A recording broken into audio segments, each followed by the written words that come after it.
আসসালামু আলাইকুম রহমতুল্লাহ। দর্শক, আজ 9 সেপ্টেম্বর 2024 রোজ সোমবার। দর্শক, রয়েছি দিনাজপুর জেলার কুলাহাট রূপন এলাকায়। এখান থেকে আপনাদের সরাসরি হাইব্রিড গুটি সোনা চাল, মিনিকেট চাল, 28 চাল, 29 চাল বর্তমান বাজার দর আজকে কত যাচ্ছে সেটাই আপনাদের জানানোর চেষ্টা করব সরাসরি মিল থেকে। আপনাদের যার যতটুকু লাগে আমাদের সঙ্গে যোগাযোগ করতে পারেন। মিনিমাম অর্ডার করতে হবে 5 বস্তা। দর্শক, আজকে হাইব্রিড গুটি সোনা চালের বর্তমান বাজার দর যাচ্ছে 50 কেজি বস্তা 2350 টাকা। মিনিকেট চালের বর্তমান বাজার দর যাচ্ছে দর্শক 50 কেজি বস্তা 3200 টাকা।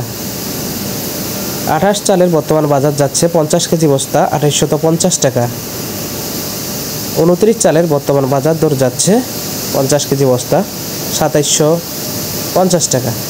দর্শক, আপনাদের যার যতটুকু লাগে, এক গাড়ি 2 গাড়ি, যার যতটুকু সাধ্য মতো লাগে আমাদের সঙ্গে যোগাযোগ করবেন। ইনশাল্লাহ সারা বাংলাদেশে কুরিয়ার যোগে এবং গাড়ির মাধ্যমে পৌঁছানো সম্ভব। দর্শক, সরাসরি মিল থেকে অরিজিনাল ফ্রেশ কোয়ালিটি চাল আমরাই দিচ্ছি।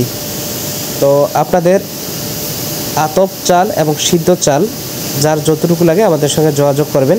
তাছাড়া আমরা পাশাপাশি সুগন্ধি চিনিগুড়া চালটাও সচরাচর বিক্রি করি। আপনাদের লাগলে আমাদের সঙ্গে যোগাযোগ করবেন। ব্রি 34 জিরা রয়েছে, ব্রি 90 জিরা, ব্রি 36 জিরা, সব কিছু চালে রয়েছে। তো ব্রি 34 জিরা জালের বর্তমান বাজার দর 107 টাকা কেজি, প্রতি কেজির দাম। ব্রি 90 জিরার রেট 70 টাকা পুরাতন আর 68 টাকা হচ্ছে নতুন চাল বর্তমান বাজার দর। 36 জিরার রেট 65 টাকা কেজি। তো দর্শক, আজকে মোটামুটি আপনাদের আতপ এবং সিদ্ধ কোয়ালিটি চালের বর্তমান বাজার দর জানানোর চেষ্টা করলাম। তো ভালো থাকবেন, সুস্থ থাকবেন। আল্লাহ হাফেজ। আসসালামু আলাইকুম রহমতুল্লাহ। আর স্ক্রিনে মোবাইল নাম্বার দেওয়া থাকবে, আপনারা কন্ট্যাক্ট করে শুনে নিতে পারেন বর্তমান চালের বাজার দর। ধন্যবাদ সাথে থাকার জন্য।